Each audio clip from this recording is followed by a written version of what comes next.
ആധുനിക ചികിത്സാ സൗകര്യങ്ങളുടെയും വിദഗ്ധ ഡോക്ടർമാരുടെയും സേവനമിനി നിങ്ങളുടെ അടുത്തും. വിശ്വസ്തതയുടെ പര്യായമായ ചേലക്കര ജീവോദയ മിഷൻ ആശുപത്രിയിൽ 7ലധികം ഡിപ്പാർട്ട്മെന്റുകൾ പ്രവർത്തിക്കുന്നു. കൂടാതെ 24 മണിക്കൂറും പ്രവർത്തിക്കുന്ന ഫാർമസി, ലാബ്, എക്സ്റേ, അത്യാഹിത വിഭാഗം എന്നിവയുമുണ്ട്. അത്യാധുനിക ultrasound, 2D echo, audiometry, ECG, EMG, sleep lab, spirometry, PFT, TMT തുടങ്ങിയ പരിശോധനാ സൗകര്യങ്ങൾ ഇവിടെ ലഭ്യമാണ്. ഏറ്റവും കുറഞ്ഞ നിരക്കിൽ ഡയാലിസിസ് സേവനവും ഒരുക്കിയിരിക്കുന്നു. അത്യാധുനിക ആംബുലൻസ്, ICU ആംബുലൻസ് സേവനവും ലഭ്യമാണ്. വെങ്ങാനല്ലൂരിൽ അമിതമായ പ്രകൃതി ചൂഷണത്തിനെതിരെ ബഹുജന കൂട്ടായ്മ രൂപീകരിച്ചു.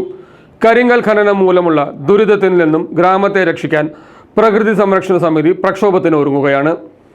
വെങ്ങാനല്ലൂർ വില്ലേജിൽ അമിതമായി തുടരുന്ന പ്രകൃതി ചൂഷണത്തിനെതിരെ ജനകീയ പ്രതിഷേധം വിരമ്പുന്നു.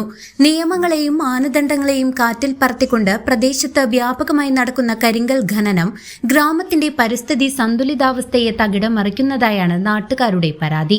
അനിയന്ത്രിതമായ ഖനനം മൂലം മലകൾ ഇല്ലാതാകുന്നതും ഭൂഗർഭ ജലനിരപ്പ് താഴുന്നതും പ്രദേശത്ത് രൂക്ഷമായ പൊടിശല്യം സൃഷ്ടിക്കുന്നതും ജനജീവിതം ദുസ്സഹമാക്കിയിരിക്കുകയാണ്.